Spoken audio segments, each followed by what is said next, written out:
afternoon, and thank you for joining us on Across the Fence. I'm Jolie Whitney. The popularity and abundance of podcasts can't be overstated.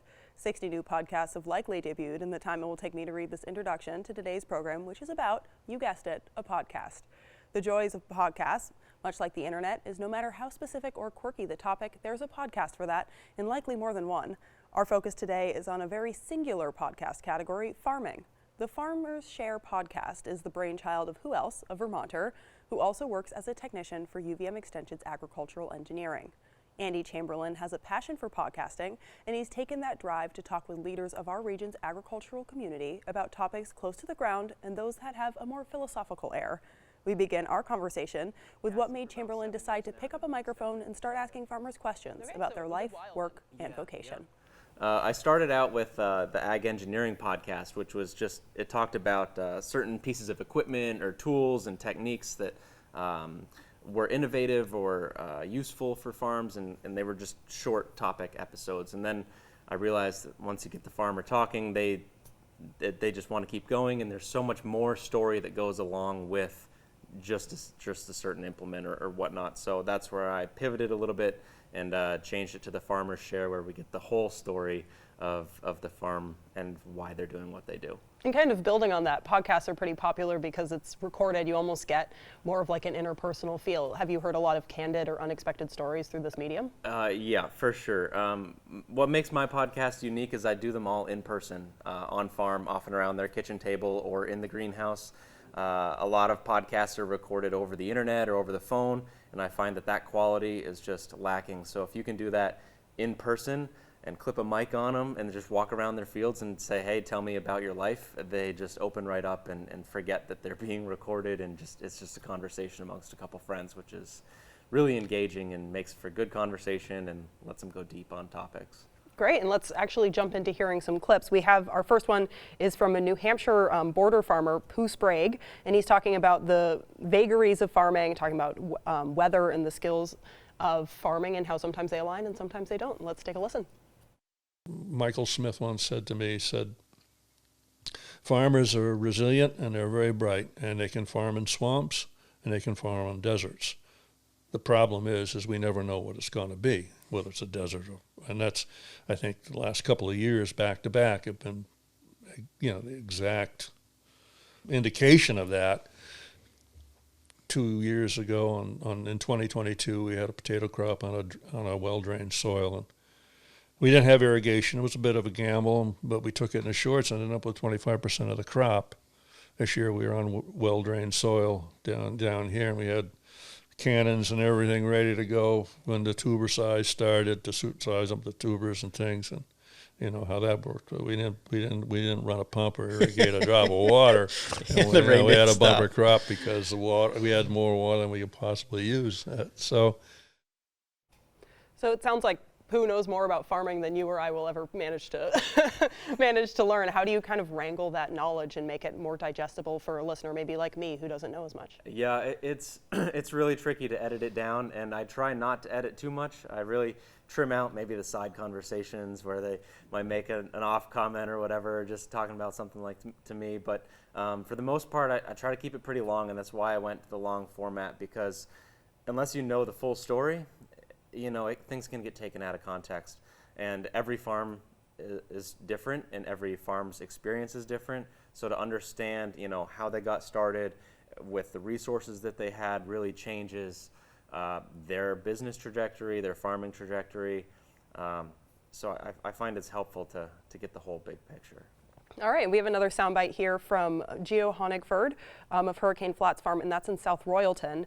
And he recently got out of farming to focus on something else, and he talks a little bit about changing careers and self-care for farmers. Let's take a listen. As somebody said, farmers are very good at taking care of their farm, but not as good about taking care of themselves. So I think a lot of times they just put their head down and they get the work done, and they don't come up for air enough to know that this is, you only got one shot at life. And is that what you want to do your whole life? It almost sounds like I'm making an ad for please don't ever farm. That's not the case. I loved what I did for 26 years and can't imagine another lifestyle. But that was enough. And one of the things he grew was actually popcorn. Can you tell me a little about what you learned about growing popcorn in Vermont?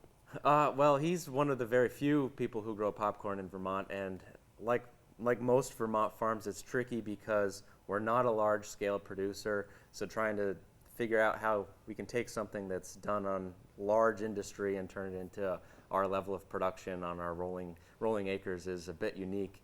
I'm also a popcorn grower myself, so we were really deep dived into that topic. So that was fun, and just everything from varieties to drying systems, because you can't just harvest it when it's ready like you can out west. You gotta dry it post-harvest, which takes more materials and tools and time and all of that. And something I actually just noticed, the photos that you have as well as the podcast audio. How did that come about? I know a lot of farmers we speak to here are maybe more comfortable not on camera. So how did that idea originate? Yeah, I have a passion for, actually videography is what got me into media. So I came at it from video and photo, and I always just took a camera with me on farms, and that's kind of what started it. And then I realized I wanted to capture more of the conversation, so that's when I added some microphones to the mix to really tell the story. And I know farming is so visual, it's helpful to really see the implement that we're talking about, so that's why I have a website where I can post all those photos or video clips that I take along the way to help round out and explain and show what it is that we saw and talked about. And Gio talked a little bit about self-care in his. And that came up in a conversation you had with Lisa McDougall as well with the Mighty Food Farm, who gave you a tour of her greenhouse while she was doing some chores. So let's take a listen to that. So I used to have this philosophy of do as much as you can every day, like no matter what, like just go do it, right? Because sometimes you do and you can't do it tomorrow, but it's like that philosophy sometimes doesn't always serve me super well because I'll just like keep going. And like sometimes you have to stop, and so that stop is important so that I'm like getting sleep. And it's often when things break too, when you're pushing. Totally. Or tired or. Totally. Yeah. Yeah. So you said you tend not to cut a lot, but is there anything that you will leave on the cutting room floor, maybe a conversation that veers a little too far into the obscure and you have to reel it back in? Yeah, sometimes we deviate a little bit, but there's not too much that I cut out. I find that once you get a farmer talking about their farm, it's often easy to keep them on track, and they just keep on rolling. Sometimes I may trim it down to try to keep it under 2 hours because there's so much to cover. But it's all good in my opinion, and especially combining the work-life balance, because it's so integrated in farming and such a delicate dance between family life and work life, and just trying to get everything done with a never-ending to-do list. Sure, and farming is definitely a business that kind of lends to stories like that, so It's a great forum. And you talk a lot about resilience, and that's a theme in a lot of these podcast episodes. And it came up in your interview with Jericho Settlers Farm, Mark Fashing and Krista Alexander. So let's take a listen to that. I mean, life's too short. You gotta grab the bull by the horns. You're not gonna get a second chance at this. So if you want to do something, it doesn't have to be farming. Whatever you want to do in life, you got to go after it and do it, and just be curious and ask tons of questions and worst learn that happen as much is as you can. they'll say no. Yeah, and then you go find somebody else that Fair says yes. Yeah, find another farmer that says yes, or find another business person that says yes, and just keep learning. Good advice from Mark, as always. And you've worked with Krista and Mark for years with your job in Extension. Is it easier to talk to someone you're familiar with or someone you've never met? That's a great question. It is definitely easier to talk with somebody who I've worked with and know a little bit already, and that's oftentimes why I'll start with a walking tour of their farm and get an interview and learn what it is that they do and kind of see what they're up to before we'll sit down at the kitchen table, and I'll ask some of those deeper questions about how and why they got started farming and their business trajectory. That way I kind of have a frame of mind myself, and to bring the listeners of the podcast along with me, because they don't know who I'm talking to. Even if I do, they don't. So I gotta bring them up to speed on who it is that we're talking to. Are they growing a half acre or 100 acres? Yeah, that's a great perspective, making sure everyone's on the same page when you start. We've actually got one more interview to share, and this is the first one that you ever did, if I'm right, and that's John Cohen of Deep Meadow Farm in Ascutney, and let's hear some words of wisdom from him. What fulfills you in this career? Feeding people, watching things grow, the magic of how we can produce food from seeds. that I was gifted enough to be a steward of this amazing piece of land here at the kind of in Vermont at the base of Ascutney on a river. You know, what an amazing, amazing gift that is to be able to have that. It wakes me up every morning. It's a pretty good reason. And so what made you kick off this program? You know, like I said earlier, I was just interested in sharing the passion and training the next generation of growers, because the farming population is aging. It's hard to farm. It takes so many skills, and you can't just read about it or learn about it out of a book.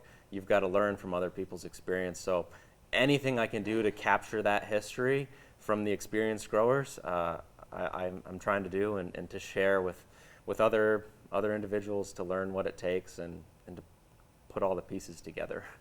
And do you have maybe a farmer that you're dying to interview, a white whale, or even a recording you're looking forward to coming up? I've got a list of probably 20 or 30 farms. I mean, everybody's story is so different, and there's something to learn from every farmer. So there's many that I want to interview, but no one in particular. I really enjoy speaking with those who are maybe closer to my grandparents' age. You know, those have made a career of farming and made it work. Their entry to farming is going to be a lot different than somebody getting into started now, but if they've been farming for 30, 40, 50 years, they certainly have some wisdom to share with the next gen grower. So happy to capture and share that. And you mentioned yourself you grow popcorn some. What do you think being a fellow farmer adds to you as a host? Yeah, I think it gives me a lot of buy-in and interest, and it sparks that curiosity myself. You know, how are they managing the weeds along the plastic rows or whatnot? So I think I have a grower's perspective, and helps me ask those deeper leading questions rather than just glazing over a subject. And it gets into the technical details that are helpful and not necessarily always talked about. And All right, absolutely, a little knowledgeable insight from you. Right. All right, thank you so much for joining us today. No, thanks for having me. And if you would like to download the Farmer Share podcast, you can search for it wherever you get your podcasts or visit the website on your screen, thefarmershare.com. My thanks to the crew behind the scenes here at WCAX who helped make this program possible. I'm Jolie Whitney. Have a good one.